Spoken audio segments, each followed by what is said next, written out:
Hey everybody, welcome to Young Adult Edition. I am so excited because we have a brand new friend of mine here, Amber Duell.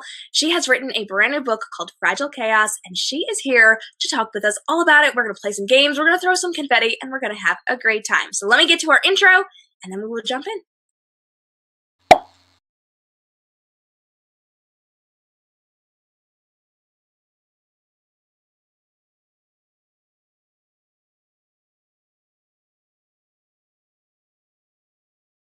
All right, well, we are so excited because Amber is here with us today. Amber, hi, how are you doing?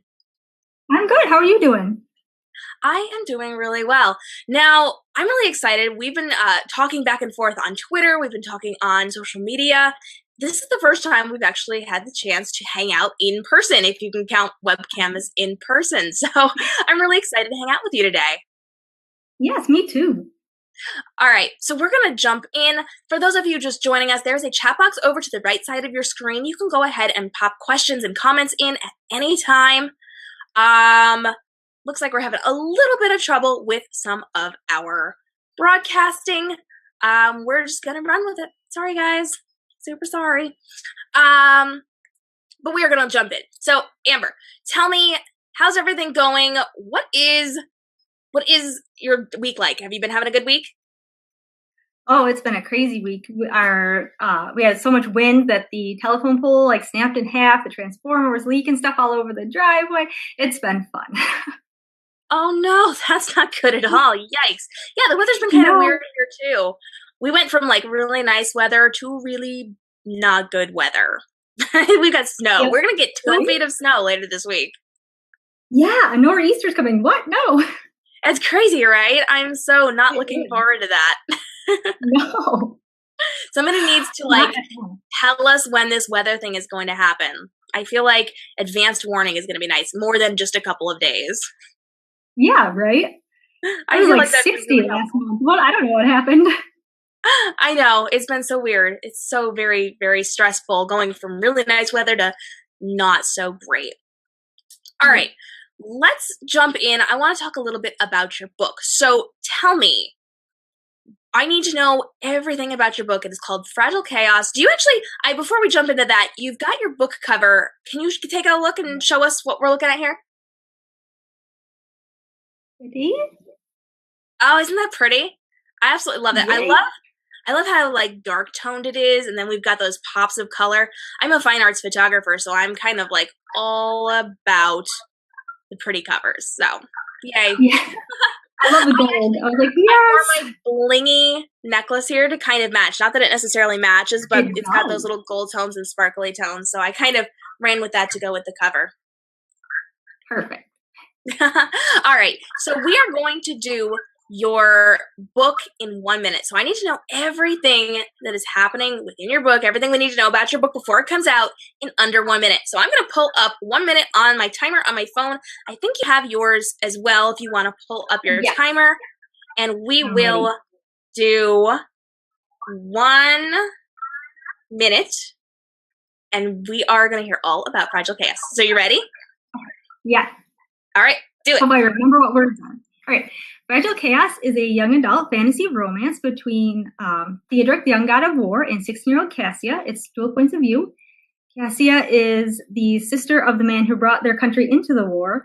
And a year after the bombs leveled their island, the Zealots, who are the only ones who believe in the gods anymore, kidnap her and sacrifice her in hopes of ending the war. And then there's Theo, whose powers were ripped away 800 years ago by his brother, and he's been trying to earn them back ever since. And when she arrives, it puts everything he's been working for at risk. So they have to navigate that. And there's love and lies and yeah. Fantastic. And you've still got 20 seconds to go. Woo!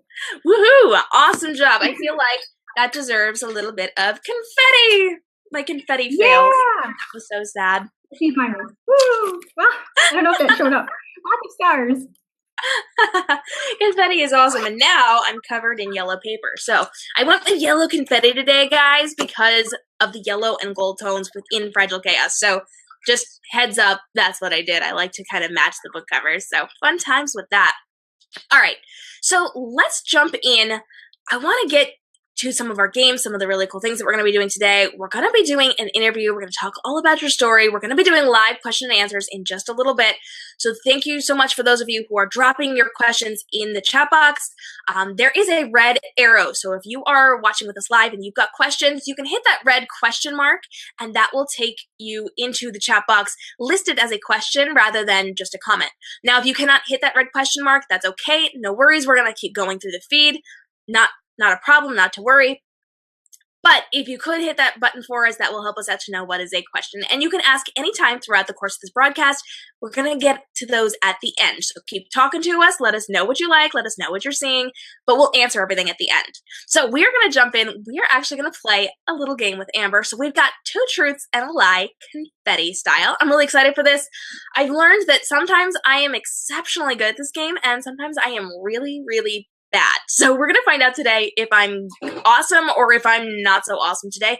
People in the chat room, you are helping me. So as Amber is giving us her 2 truths and her lies, you are going to be sounding off, letting me know what you think and what you think is a truth and what you think is a lie. If we win, if we guess correctly, I get to throw my confetti.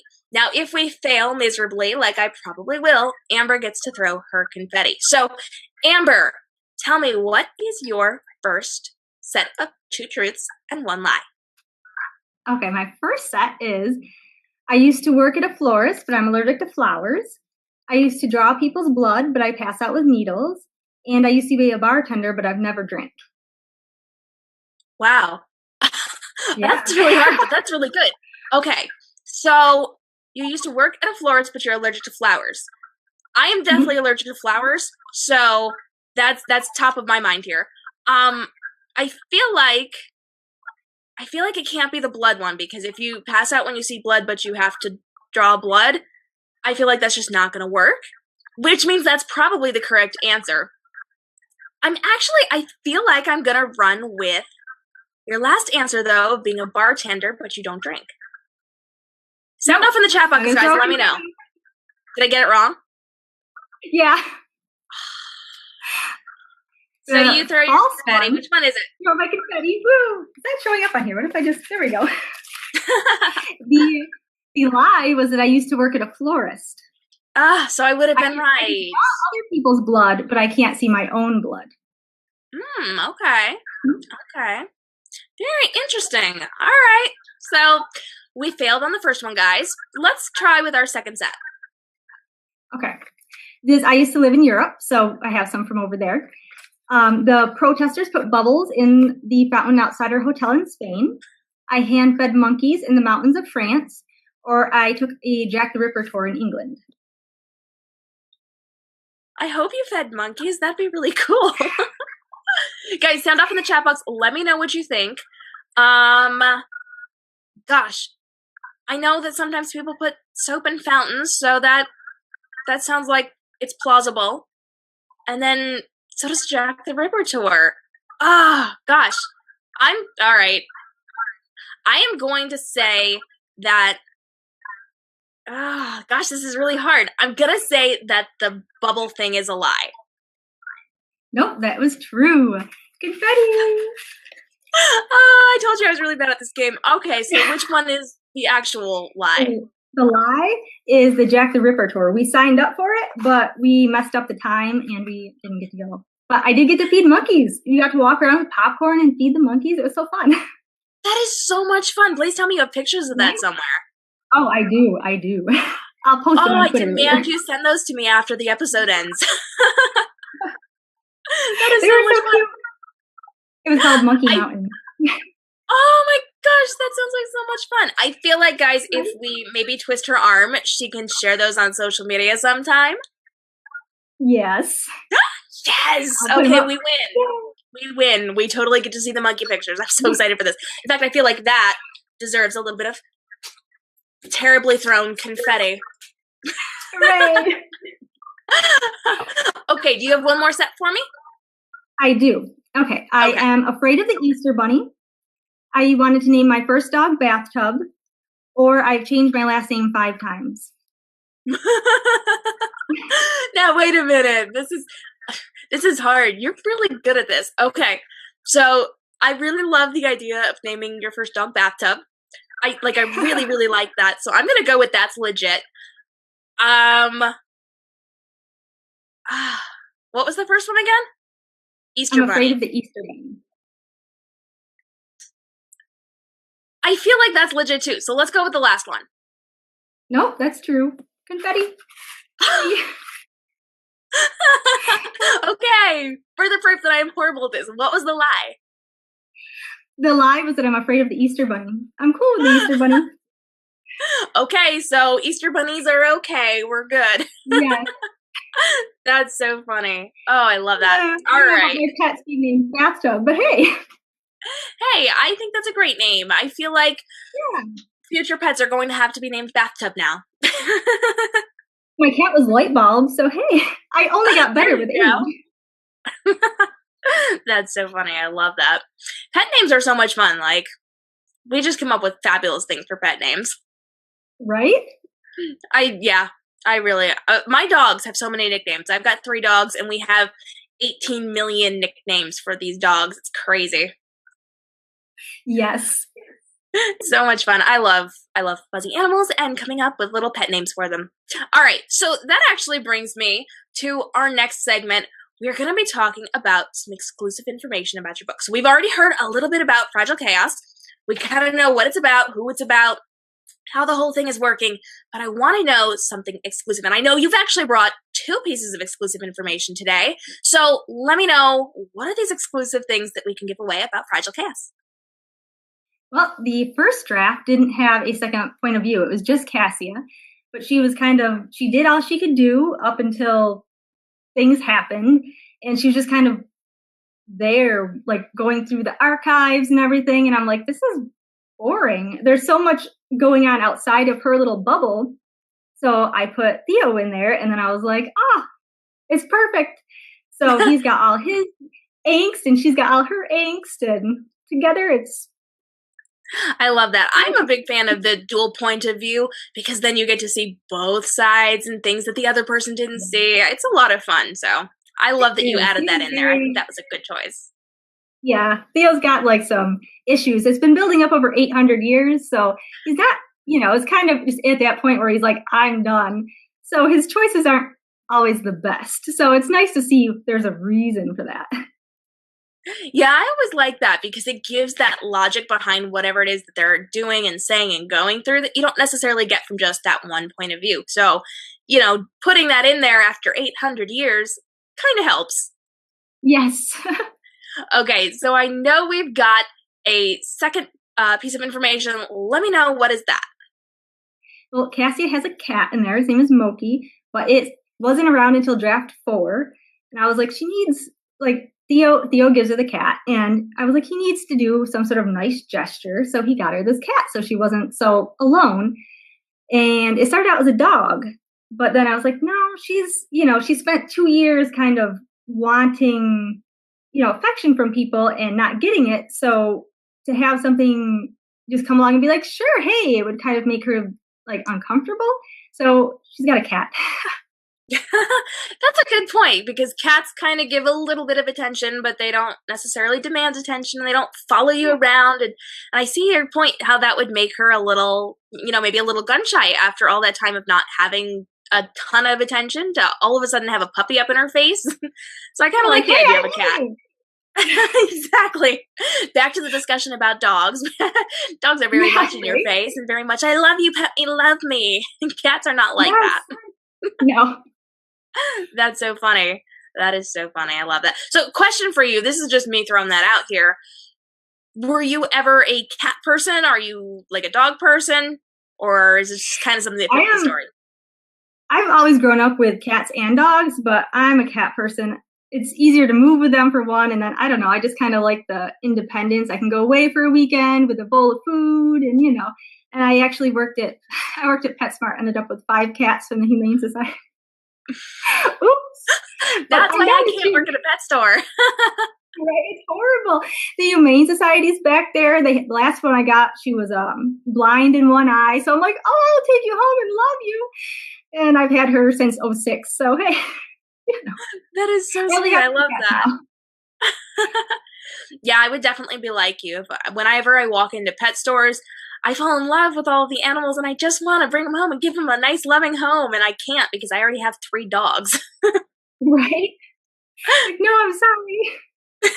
I wish I could take you home, baby, and let me find you somebody else. Do you want a dog? Come over here. How are you?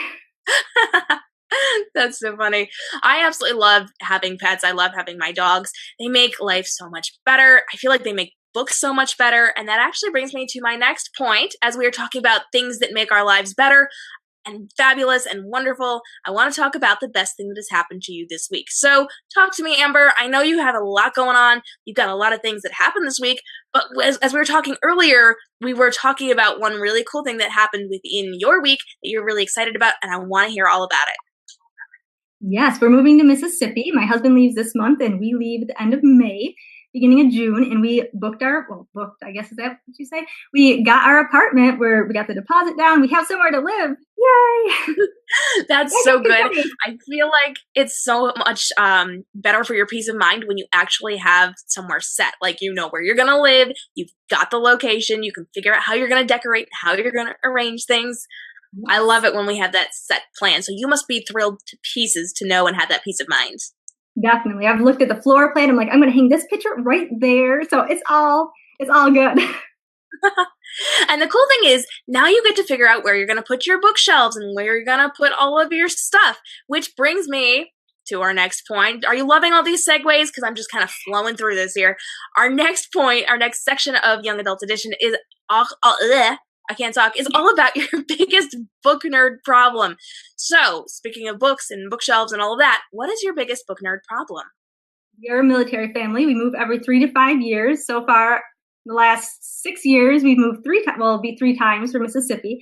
And I love hardcover. I just like to hold it in my hand, flip through the pages, go back and visit it. And I have to buy ebooks most of the time now because I don't know if there's going to be space for my books or, just packing them up and carrying them around is like, oh, those things are heavy. Yep. Oh my goodness. I can't even imagine moving like with big boxes of hardcover books. You have to carry them around. They're really heavy. And then you have to find a place to keep them all. So I understand. It's okay. I've got my Nook. You do, and you get to carry them around digitally, and then you always have them with you. I'm a huge fan of ebooks just because it's so convenient to carry everything with me. I read really fast, so I go through books like nothing, and so I always have books with me when I finish one, which is kind of nice. So I'm a big ebook fan. Of course, it doesn't compare to holding an actual book, but you do what you gotta. Yeah. All right, so let's chat a little bit more about Fragile Chaos. We kind of went through that first, the 1 minute of information about your book, but I want to get a little more in depth with this. So kind of give me a little bit of an overview. We've got your 2 main characters. How did you kind of come up with this concept of bringing in this mythology and kind of weaving it into your story? I was reading a news article about this. I think she was about a 15-year-old girl. They found she was mummified for like the last 500 years, and she was sacrificed to the gods. So I was like, oh, well, I kind of wonder, like, was she expecting to find gods or what? So then I started like reading about like different mythology and all this stuff, and I'm like, I want it all. So I just made up my own. And now there's a new pantheon. I've got 6 gods, well, 3 gods, 3 goddesses. So yay. It's fun. That's so awesome. I love that. And I love that you kind of brought in all of this new stuff. So kind of give me the rundown of these people because I know there's a bunch of them. We've got the 3 gods and the 3 goddesses. And tell me just a little bit about them. We don't want to give too much away, but just kind of give me that overview. Give me their names, kind of what they do. There's the king of the gods. He's Ebris. And he's kind of a jerk, but he's power trippy. And then there's Drea, who is the goddess of life. She created everything that's alive, trees, people, animals. Then there's Brissa, who is the goddess of the sea. Obviously, she, does the water stuff. Totally blanking now. Who's next? Leander, who is the god of death, and he's my favorite, but don't tell everybody else that. Everybody likes him too. Oops, that was a mistake. We're going to come back to that. Yeah. And then there's Astra, goddess of love. She, helps. She can't force you to fall in love with somebody, but if there's like that kernel of love, like she helps it flower, kind of. And then there's Theo. He's the youngest, who's the god of war and the main character. Okay, so we've gone through all of them. I know you mentioned that Leander is kind of your favorite, and I know as we were talking before, he's kind of a fan favorite from your critique people and the people who have read your advanced copies. So tell me a little bit about him and why he's so fabulous.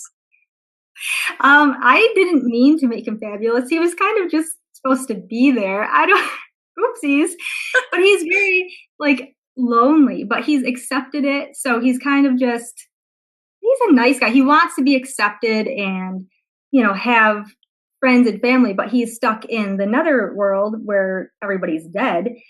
And it's kind of really like he gets his sacrifices, of course, but it's like a place where they want to cross over. They get there, they see the arc that they pass through, and they have like this desire to go through and find, and he's not going to force them to stay. So he's kind of just accepted that he's on his own forever.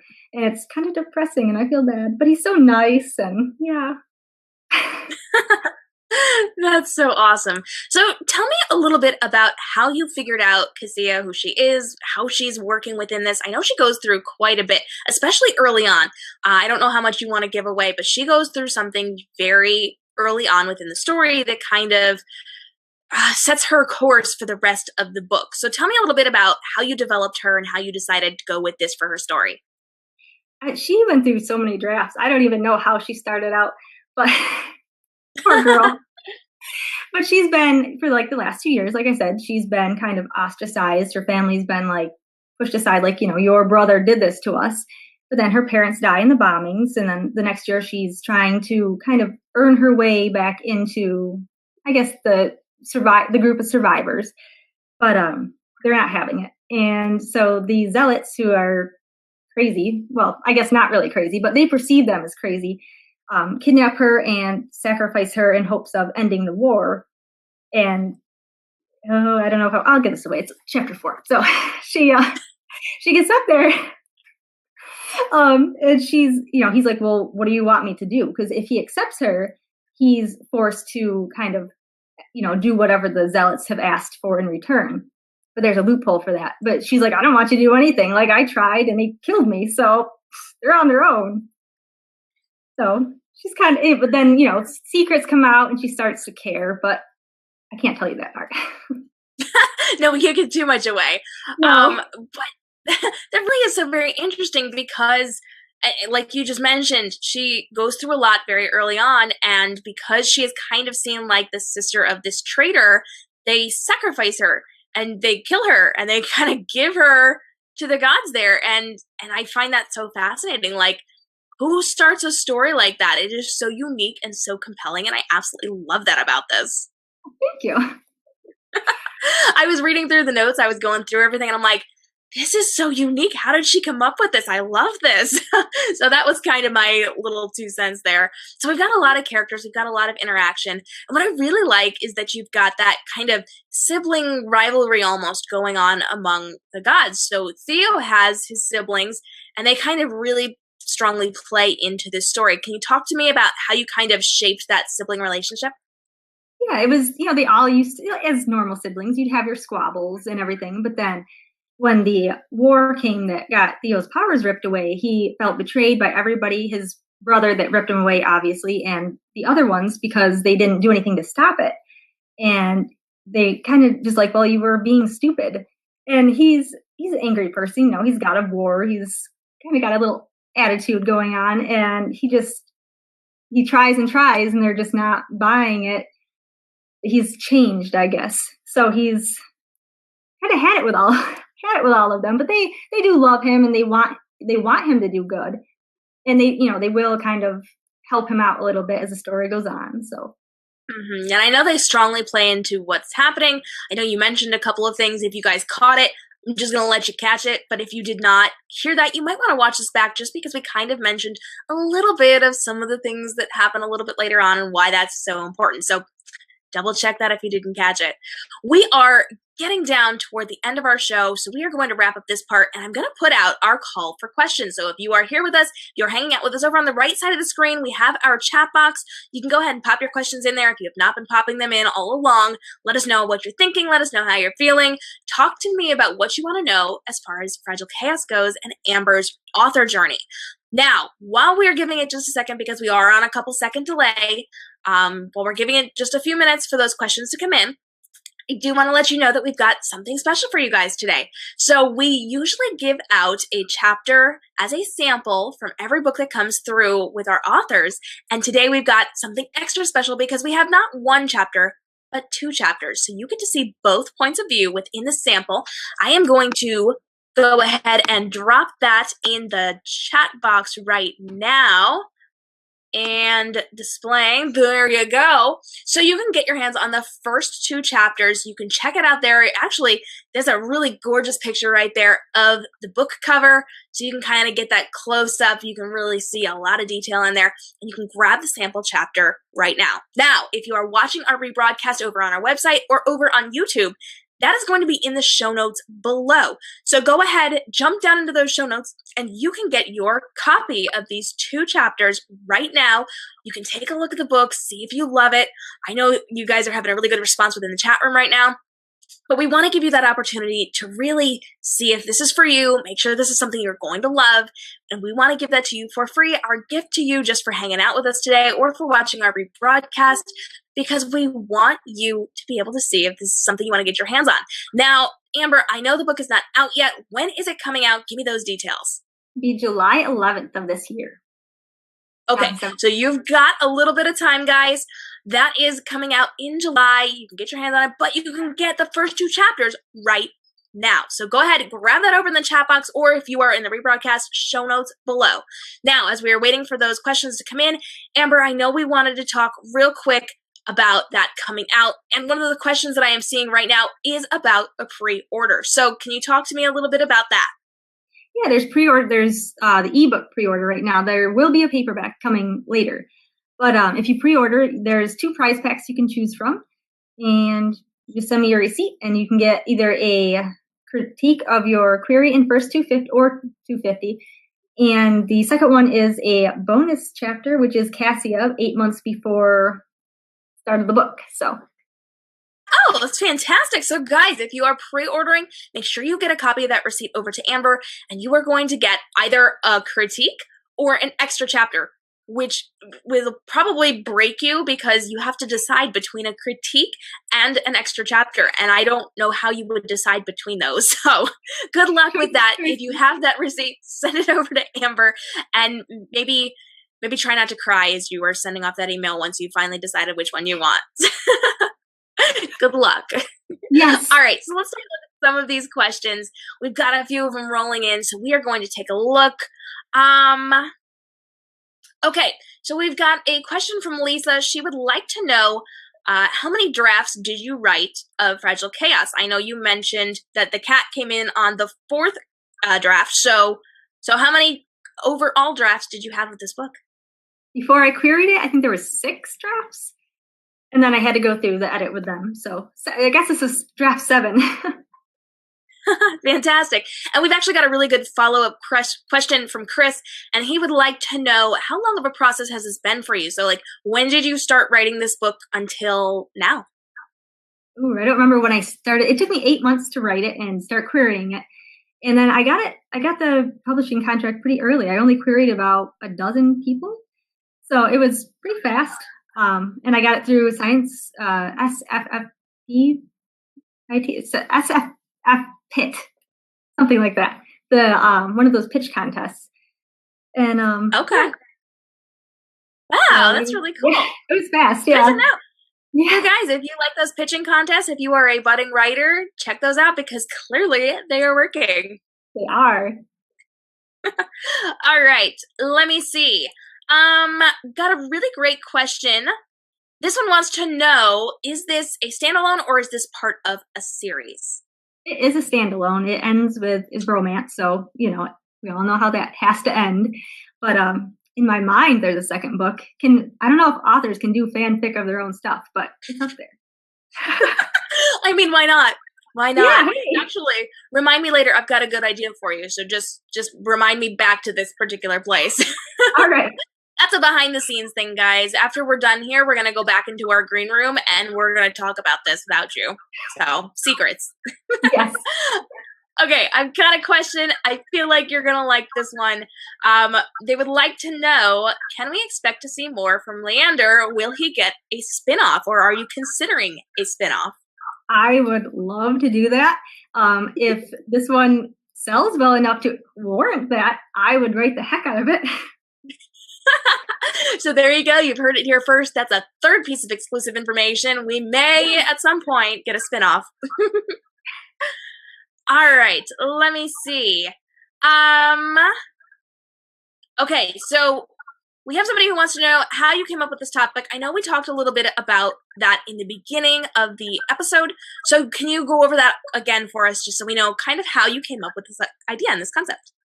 Yeah, there was they found the mummified remains of, I think she was an Incan girl that was sacrificed. She was in up in a volcano, near a volcano, something like that, for 500 years. And I was just kind of like, that's really, depressing. There were 2 little kids in there with her too that were like 3 or 4 or something. So I was like, that's so sad. Like, but were they expecting to like go to this magical place, or were they? It said that they were kind of like drugged up, so I think they were calm during it. But I just started feeling bad for her, and I was like, well, you know what? Let's pretend that it actually happens. So that's where that came from. That's a great idea. All right, we're going to wrap it up with one last question. And Shelly would like to know, where did Cassia's name come from and the storyline for her come from? Her name, they're all pretty much Greek names, because I was like, oh, we'll do Greek gods. And then I was like, no, that's overdone. And the names just stuck. So they're all Greek names. And I just did her storyline because I wanted her to have to overcome kind of the same things as, Theo had to overcome, and they could kind of bond over that. And, I love that. That's so awesome.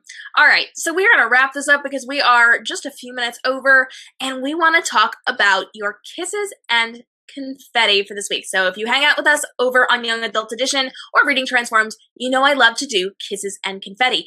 Kisses are for the things that we love, and confetti is for the people that we love. So every week we try to talk about the fabulous things in our lives and the fabulous people in our lives. So Amber, tell me, your kisses that are for something, what are they for this week? Cadbury eggs. Tis the season. Yes. Absolutely. Now tell me, who are we celebrating with our confetti this week? We are going to celebrate my critique partner, Lauren, because I bug the heck out of her all the time. She tells me what a mess I am, and I'm like, I don't care. And we're talking first drafts right now, so they're both really messy, and it's fine. I love her. So confetti. That's so fun. Confetti. Yeah. All right. Well, thank you so much, Amber. We truly appreciate you coming on Young Adult Edition. Any last things you want to say to everybody before we wrap it up? Thanks for joining us. I hope you like it if you check it out. Yeah, make sure you check out her book. It comes out in just a few months. You can get those 2 sample chapters right here in the chat box or down in the show notes below. You can also grab those over on our social media page. So if you jump onto facebook.com/Young Adult Edition, you can grab it up at the top within our cover image. If you click on that Learn More button all week long, that'll be up there. That rotates through on a weekly basis. So if you're watching our rebroadcast, it will probably be a different book, but you can still grab it in the show notes below. Now, if you've absolutely loved this, we've got every single Sunday at 3 p.m. Eastern Standard Time, we are hanging out with a brand new author, talking about their book, playing games, throwing confetti. And next week, we have author T. Damon on the show. She's going to be talking about her book, which is out with Snowy Wings Publishing right now. I'm so excited to have her. She's actually one of my publishing sisters, so it's going to be a lot of fun. We've got some really great stuff planned, and I cannot wait to introduce you to her. After that, we've got a number of really amazing authors, and I hope you will join us every single week, 3 p.m. Eastern Standard Time, right here on Young Adult Edition. It's going to be awesome. And if you have people you want to see on the show, shout them out. Let me know. Drop them in the chat box. Go on my social media and tag them. You can find me on all the social media platforms and let me know who you want to see. You can also send our information to them or their information to us, and we will try to get in contact with them and get them on the show because we want to bring you more of the people that you want to see within Young Adult Edition. Now, if you are an author who would love to join us on the show, I would absolutely love to have you. Young adults or new adult authors, message me, email me, contact me through social media, and we will get you set up with your very own episode. I really hope to see you here. It's a lot of fun, and I love meeting new authors. So please reach out. I know that live broadcasting can be a little scary. If you're a little nervous, let me know. I have resources to help you, and I promise you will feel confident and happy before we jump on. So I hope to hear from you soon. We will get you scheduled on Young Adult Edition. It'll be awesome. Now, if you are an author, I hope you'll stick around and join me in about half an hour. We're jumping onto RTTV. Today, we're going to be talking all about how to repurpose your social media content so that you are not creating a ton of new stuff all the time, but you are extending the life of the content that you are creating and putting out there for your fans. So that is in about half an hour. We're going to be jumping on, doing that live, answering live questions. rttv.readingtransforms.com. You can come join us. It's going to be awesome. Thank you so much for joining me. I am K.m. Robinson of K.m. Robinson Photography, Reading Transforms, and Young Adult Edition. And I will see you guys next week. Amber, thank you so much for joining me. One last confetti before we go. You ready, girl? Yeah, ready? All right. 1, 2, 3. All right. All right. Well, thanks for having me. Thank you so much for joining us, guys. I will see you next week. And if you are an author, I will see you over in RTTV.